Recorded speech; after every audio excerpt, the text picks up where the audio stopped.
Hey everyone, and welcome back to Failure Chronicles. I'm your host, Saber Moshirian, and this is episode 1. Today, we are diving into a super insightful and honestly really important book by an author who's pretty interesting, maybe even a bit unusual for some of you. Now, I gotta say, nothing beats actually reading the book. It has packed with details you really need to sit with and think about. But my hope with this summary is to light a fire under you and get you to pick it up yourself. The awesome book we are talking about is called On Failure, and it's by Alain de Botton, the famous Swiss English philosopher. He is known worldwide for his totally unique take on life. Just a heads up before we jump in. I've broken down this book for you into 3 parts.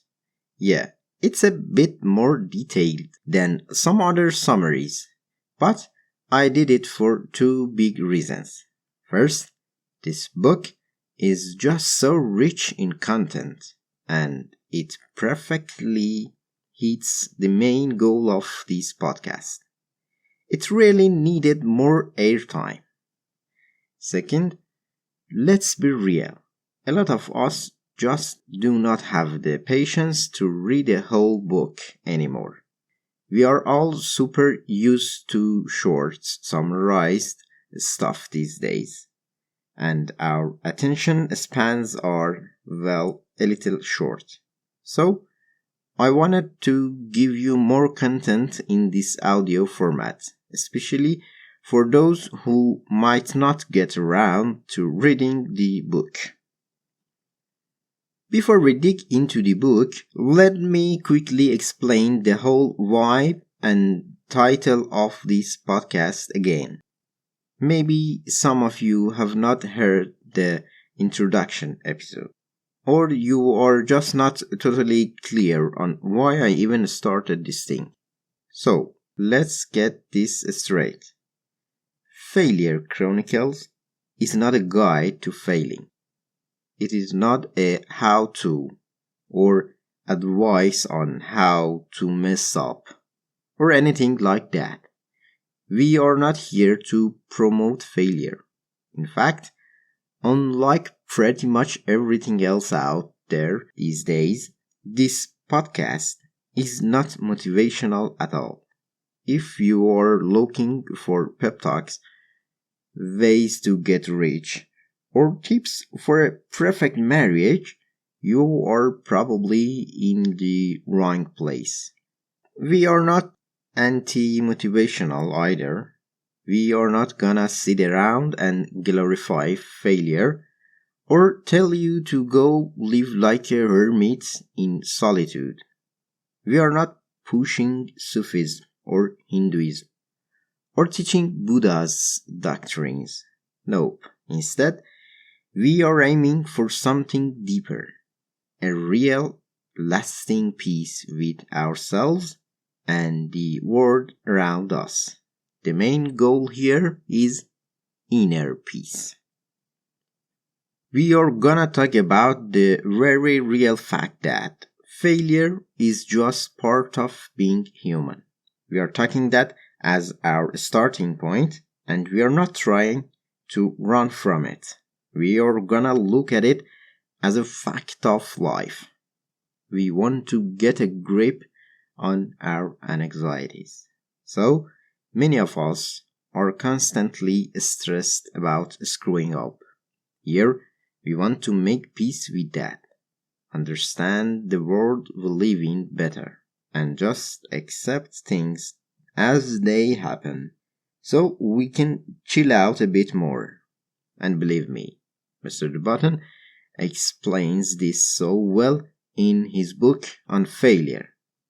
After we chat about it, you will totally get my point.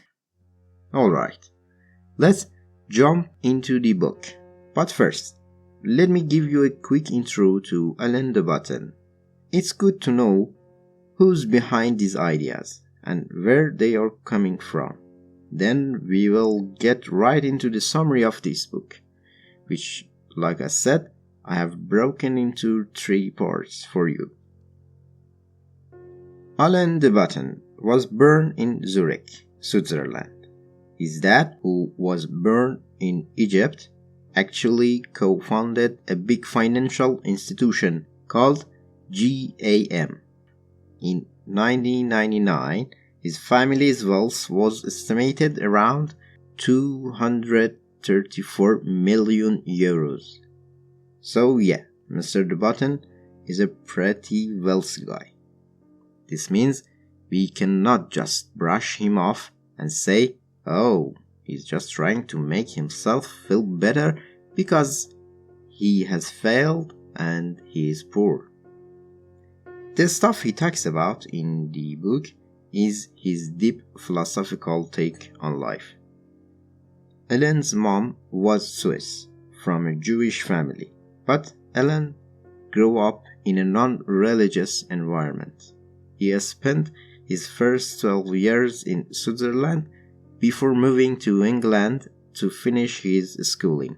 Alain de Botton is one of those folks who dropped out of university to chase his passion.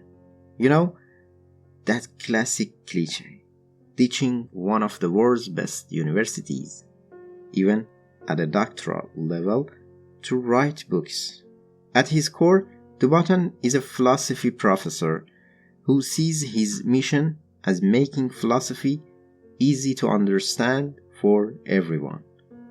He studied history at Cambridge, then got his master's in philosophy at King's College London, and later went for his doctorate in French philosophy at Harvard. But he never actually finished his studies there. He left to write books for a general audience. Okay, now let's finally get into the book itself and see what concepts Mr. de Botton explores. The book is split into 2 main sections. The first is called Failure in the Real World, and the second is Fear of Failure. In the first part, Mr. de Botton kicks things off by talking about failure itself. He breaks down different types of failures into several main categories, giving explanations and examples for each. I will go into some of those here. Then, in the same section, he tackles suicide, which he sees as a pretty common reaction to failure, and he digs deep into that. The rest of the first section is all about what we should do after we fail and how to deal with different kinds of screw-ups. Like I said, Mr. de Botton is a philosophy teacher, so all the explanations in his book are philosophical. But what's really cool is that he writes in a super simple, flowing, and easy to understand way. That's a huge strength of his books. He uses simple language to take you deep into complex philosophical ideas.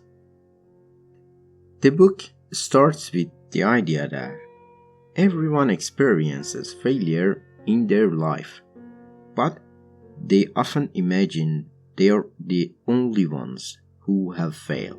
They think everyone else is doing great, happy, and crushing their goals, while they are stuck in a swamp struggling alone. Mr. de Botton is basically saying that in our world, failure is not just your thing. He's not trying to start a who is more miserable contest. He's talking about a really important truth that if you know and remember it in all parts of your life, can be super helpful and totally change how you see your existence. You'll see later how this shift in perspective, if it happens across society, can really make life better for everyone. The author, explaining his belief that failure is universal, says after giving some examples. Life is inherently accompanied by cruelty, destruction, and catastrophe. Perhaps this is a horrifying point, but what's even more horrifying is to mistakenly believe that suffering belongs only to us, or that something else was awaiting us. What we leave behind is only seemingly rare. We imagine our pain and suffering are exceptional and misplaced, and as a result, we look at reality with a cruel sentiment. Mr. de Botton begins categorizing some of the main human failures with emotional failure. Maybe at first, given how we grew up and all the romanticized stuff we were taught, many of us might think Mr. de Botton's view on love and relationships are wrong, or we might get defensive about them. But it is better to think about it a bit more philosophically, meaning really dig into it. Of course, I'm just summarizing the author's main points here, and it's best to read the book with all his explanations for the idea to really sink in. And hey, you have the right to disagree with these theories and not accept them. But hearing these words, which many might not even dare to express, could help us sort out our crisis. Let me read you a part of what the author himself says about emotional relationships, word for word. He says, "Surprisingly, we still tend to believe that relationships can somehow be an amusing, pleasant, exciting, and lovely part of life. Let us be frank. There is no faster way to destroy ourselves than through love and marriage. There is no more effective way to turn our sensible and balanced lives into catastrophic miseries than by engaging in emotional and physical stimuli. The probability of not being hurt in our married life is negligible." So, the author believes that most marriages, loves, and emotional relationships actually end in failure. But you do not see it as much in society because we keep things secret, or we just put up with the hardships, or we stay together for the kids. He considers emotional relationships to be one of the main types of human failures. The second point Mr. de Botton brings up is failure in work, though he specifically means failure in career choice. The author says that after years of school, hard work, and learning skills, we hit a huge crossroad when choosing our profession. Our choice here creates a domino effect on all our other choices throughout life. One side of this dilemma is our interest and what we really want, and the other side is money, status, and all that. He says that after we finish our education, we reach this point where we have to choose between comfort, a good life, a nice salary, and a fancy title, or a deep inner satisfaction from the work we are doing. It is a choice between our head and our heart, logic and emotion. What is ideal and what is practical? Here, we make a choice that for most people means failure in middle age. When we look closer at people's lives, we see individuals who overestimated their talents and chased their ideals, but ended up stuck in poverty, frustration, and just trying to make ends meet. On the other hand, we see people who underestimated their ambitious desires. Their ultimate outcome is material comfort, but they are unhappy inside, ashamed of being a coward, and are trying to make changes in their lives that are just not possible anymore. The next major human failure, according to the author, is failure in reputation and fame. On this point, Mr. de Botton has a super interesting perspective on mass communication technology, especially the internet and media, which he explains more later, but touches on briefly here. He kicks off this section with a thought-provoking sentence. It is easy to disregard the nature of a good reputation or its immense importance, unless it is at risk. Reputation consists of all the information that people who know us very little resort to when judging us. In the other words, for almost everyone in the world, the crazy thing about reputation is that once it's messed up, you cannot really clean it up. The author says that as long as we do not try to become famous, whether intentionally or sometimes by accident, we have amazing freedom.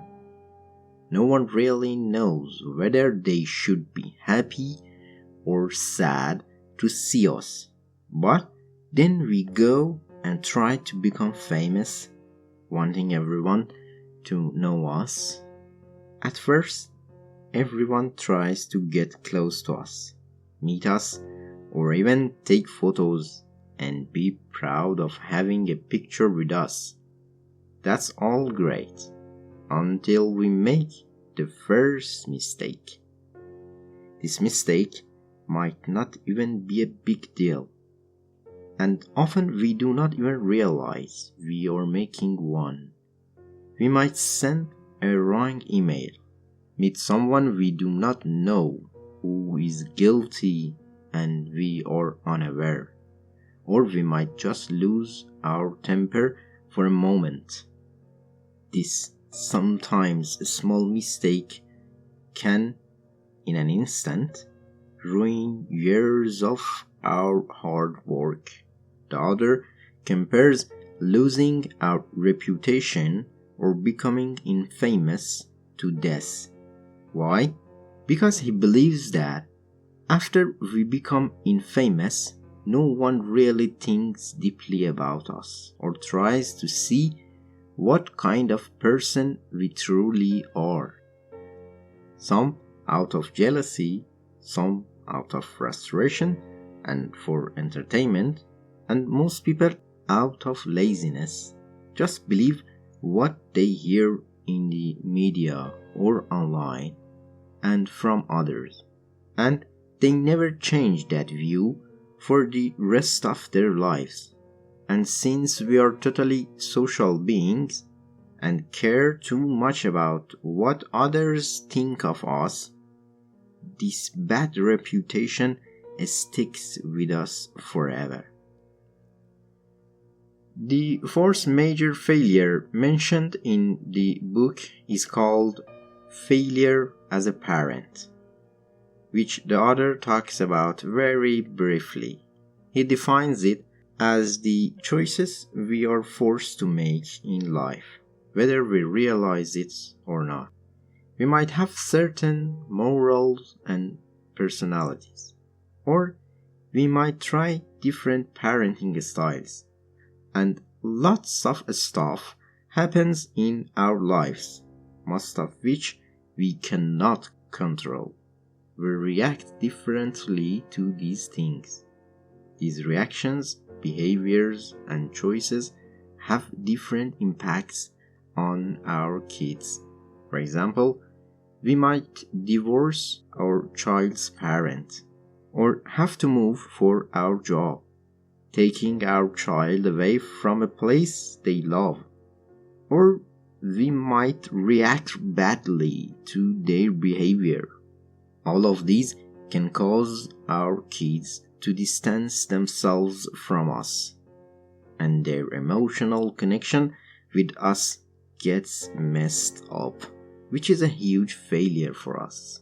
Every time we see a kid happily hanging out with their parents in public, we are reminded of how incompetent and selfish we are, and we imagine ourselves as monsters whose mistakes have separated them from the people they loved. The next failure in the book is historical failure, which is basically something totally out of human control. Historical failure means you get hit by major social and political events, like war, revolution, or big changes in rules and laws. For example, imagine you owned a huge factory and were super rich before the October Revolution in Russia, or you were a landowner before the French Revolution, or the owner of the Iran National Factory before the 1979 revolution in Iran. A well-known, successful businessman. Most of these historical events happen suddenly, sometimes overnight, for reasons completely beyond your control, totally flipping your life upside down. Everything you have is lost, and you might even go from being a respected, successful businessman to someone infamous and seen as an oppressor. This is a weird kind of failure. The author says these kinds of events are totally unpredictable. But it is better for us to constantly look into the details of smaller events. Maybe we can find trends that lead to massive changes, and whatever we do, we should think about whether this action might become immoral and antisocial in the future. Of course, we all know predicting stuff like that is super hard. The last major category of human failure the author talks about and explains in his book is failure in mental health. Again, he emphasizes that these are just the main big categories of our failures. If we tried to make a complete list of human failures, there would be so many. It would be impossible to put them all together. But he explains this last major failure, mental health failure, like this. The ideal state for us is to have total control over our minds, to think about what we need whenever we want, or to focus on what's important to us. But most of the time, that just doesn't happen. We have probably all had that experience where, when we go to bed at night, Instead of our minds shutting down and letting us easily fall asleep, our mind become chaotic and cramped with so many annoying thoughts that we cannot sleep, or many times, without meaning to, or even if nothing bad has happened, we get anxious, or we cannot focus enough on the task we want to do.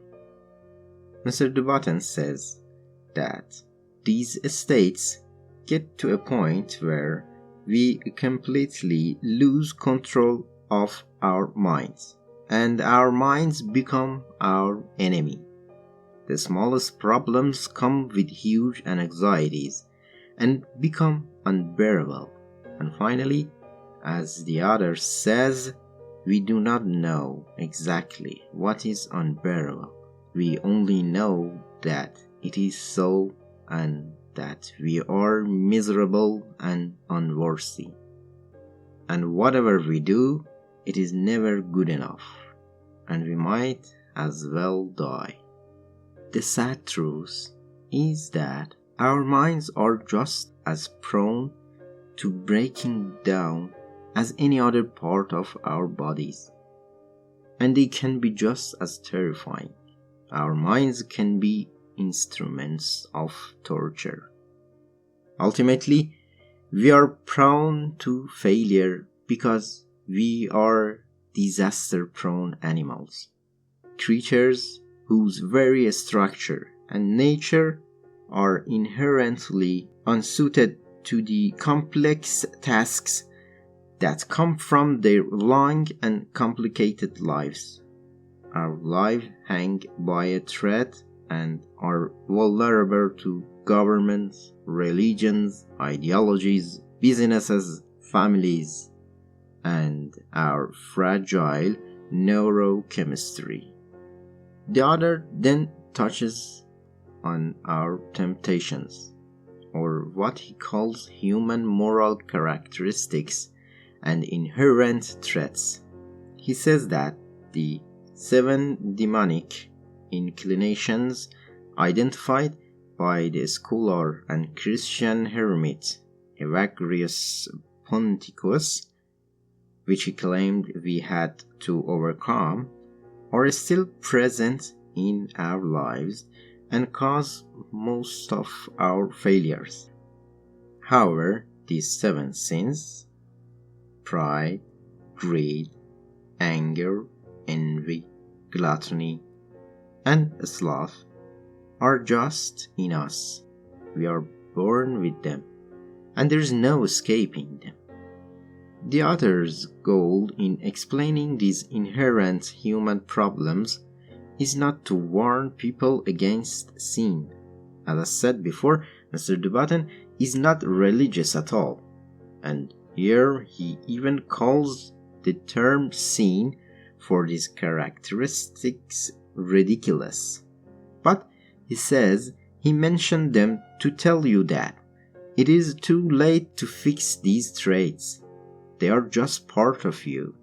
Do not try futile efforts or feel guilty for being tainted by these sins. Knowing these characteristics will just broaden your perspective a bit so you can understand why you fail. He says, remember that our errors are rooted in more than a few thousand years of malfunction. In a more psychological sense, our brain is messed up, both cognitively and from birth. Our brain does not give us the info we need to actually achieve our goals. After explaining all these types of failures, Mr. de Botton wraps up with a central statement that pretty much sums up everything he listed. Since no one truly tells us how not to fail and not to make mistakes, most of us will eventually do so at some point. Most importantly, we should never feel alone in our misfortunes. He goes on to explain why knowing we are not alone in our misfortune is important, and why we should remind ourselves of this. And this is separate from the fact that in the real world, not the romanticized world of media and society, we will all truly experience failure. As I said before, the second and important topic in the first part of the book is about suicide, and its title is Why We Should Not Kill Ourselves. Mr. de Botton does not approach this topic in a typical cliché or religious way. You have probably often heard that when people talk to someone who is hopeless and thinking about suicide, everyone talks about hope, the future, the good stuff in life, and saying the word beautifully.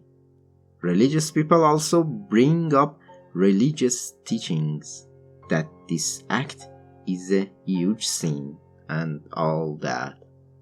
Well, you have seen that in Mr. de Botton's view, the world is not all rainbows and sunshine.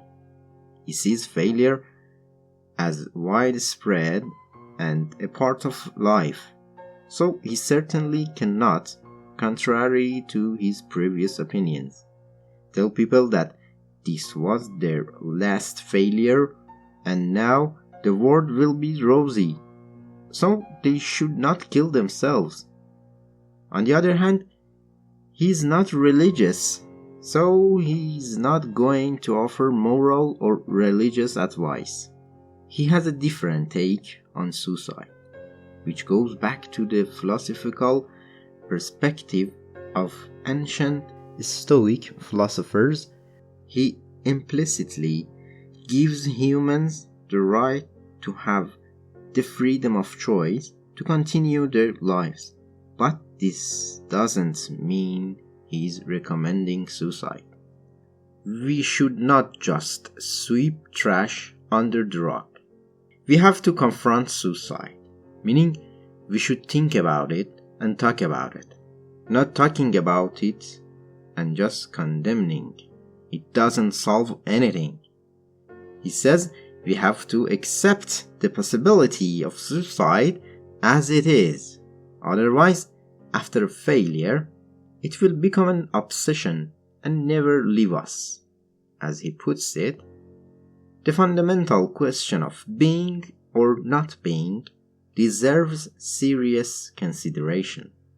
Mr. de Botton believes that talking about suicide does not make it more likely to happen, but it lets us come up with more logical and better reasons for living, instead of just living out of shame, convention, habit, or cowardice.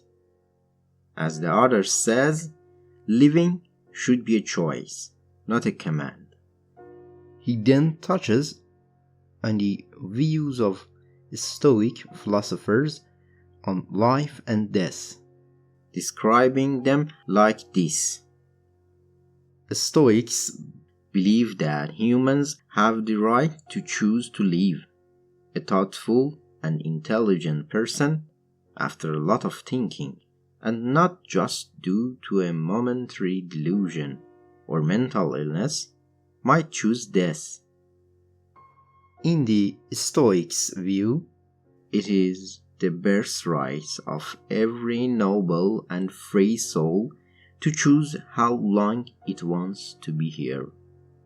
Mr. de Botton says the Stoics actually came up with the word fortune and used it instead of explaining the true conditions of human life. This means they believe that humans have little control over their environment and even their own minds, and there are other people in society over whom they also have no control. In these situations, you are completely influenced by events, other people, and your own brain's screw-ups. So, they summed all this up in one word and called it fortune. And their whole philosophy is basically about not being enslaved by fortune's whims and not being afraid of it. The author mentions a letter from Seneca, the famous philosopher, to his friend, where he says, "A wise man lives as long as he ought, not as long as he can. He always considers the quality of his life, not its quantity, and as soon as the various events of life become troublesome, he frees himself from it." You see that Seneca considered death to be freedom. The author says that these Stoic thoughts about life and death are strange to us, because in religions, especially Christianity, which Mr. de Botton believes came from pagan religions, suicide is seen as killing both body and soul, and it's considered a bigger sin than murder and an insult to the gods. Mr. de Botton suggests that we should put aside religious biases and really dig deep into the subject of death and suicide from the Stoic perspective, because it helps us understand life itself. However, he then says that while he agrees with the Stoics, he himself does not recommend suicide for 3 reasons. His first reason is the others in our lives. These people need us to be alive to keep living healthy lives, and our suicide would hit them super hard. It's true that we might have failed and see no meaning or purpose left in our lives, but we are responsible to those who rely on us. If we kill ourselves, those others might never get back to normal life and will forever see our death as a judgment against themselves, believing they were not lovable or valuable and feeling abandoned. So, even after we become completely aimless and hopeless, we can still have a huge purpose: to help the lives of others. Plus, he says that suicide is contagious. It spreads easily in society and encourages other hopeless people to choose suicide, even if it might not be their only remaining path. Our suicide motivates them too. The second reason the author gives for being against suicide is that life is inherently unpredictable. We can never accurately predict the future and know what will or won't happen. We never talk about the fact that deciding to commit suicide requires certainty about the future, which is practically impossible. And killing oneself means being completely sure about the future. We, as weak beings, cannot even predict what will happen 24 hours later, let alone a year or a decade from now. You have probably all had the experience where, for example, at 12 p.m. on a certain day, you were super hopeless and sluggish, or tired and angry. But at 5 p.m. on the same day, a small thing like a beautiful rain or a word from someone else totally changed your mood, and you become happy, or vice versa. The author puts it like this: Our mind claims to represent stable and powerful situations, but in reality, it represents categories of temporary association floating on a complex flow of chemicals. Here, Mr. de Botton indirectly refers to scientists' research and findings on brain function and how this function is interpreted regarding the issue of free will in humans. These investigations, which are still really new, show that all decisions made by our brain, or what we call our mind and consciousness, are based on brain chemistry. That means, for every decision, a chemical substance has to be released or a chemical stimulation has to happen in the brain. Some findings have even shown that before we decide to do action 1 or action 2, the human brain has already made its decision through chemical releases and just makes us believe that we or our consciousness made this decision, when in fact the decision was already made. Now, how the brain makes its decision in advance and why it makes such a choice, for example choosing action number 1 and not action number 2, is currently being investigated and explored in both scientific research and philosophy, with many experiments happening, which I totally recommend you look into. Let's get back to the book. We were saying that, according to Mr. de Botton, we cannot predict the future with certainty. Just like our world can fall apart overnight, it can also become a paradise overnight. So, we lack the certainty needed to make a decision about suicide. Mr. de Botton's third reason for not committing suicide goes back to human imagination, which is one of our best qualities compared to other living things. However, people who commit suicide cannot use it properly. They cannot imagine a better life, a better situation, or a better circumstances than their current ones, and their imagination just stops working. If you have ever heard or read the memoirs of people who were in concentration camps or terrible prisons, or specifically Jewish prisoners in the infamous Holocaust campus, you would see that these individuals were in the worst possible human conditions. Their living conditions were worse than animals.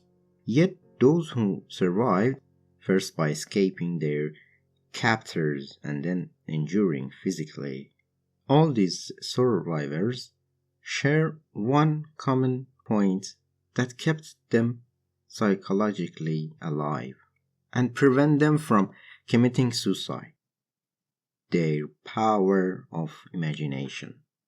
Most of these survivors mentioned in their memoirs that their best moment in those death camps, whether with friends or even alone, were when their imagination kicked in. They would start imagining life outside the prison, picturing being with their loved ones, or even imagining eating a warm, delicious meal. This very imagination kept them alive, allowing them to escape the camp and prison, and later their circumstances improved, or maybe not, but they survived that death camp with all its hardships. Mr. de Botton also says that we must declare that with enough imagination, almost any problem can be solved.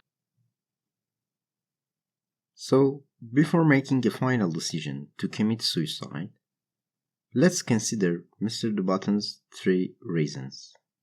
First, let's think about the others in our lives and what will happen to them after our suicide and how much we love them. Second, we cannot predict the future and don't know what will happen.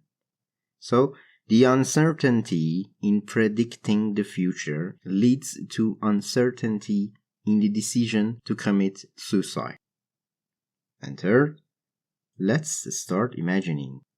If our marriage is in crisis, let's think. Can't we have another marriage? Can't we have a better love? Or if we have gone bankrupt, can't we start another business after getting out of prison? Or if we have lost our child or our father, can't we ever be happy with anything else? Or have another child? And 1,000 other imaginations. For better imagining, Mr. de Botton offers solutions in his book, like reading about other people's lives, or studying history and learning from the experiences of those who came before us, or imagining a different kind of life somewhere else with different people.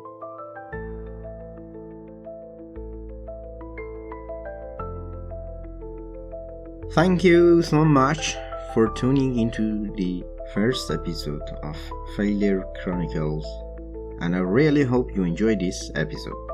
You can catch the rest of the summary on failure and the upcoming episodes. You can listen to the Failures Chronicle on the most podcast apps, including Castbox. And please help it out by recommending it to your friends.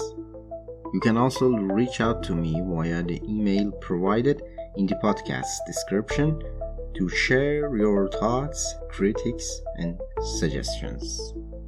Have a great day and catch you next time.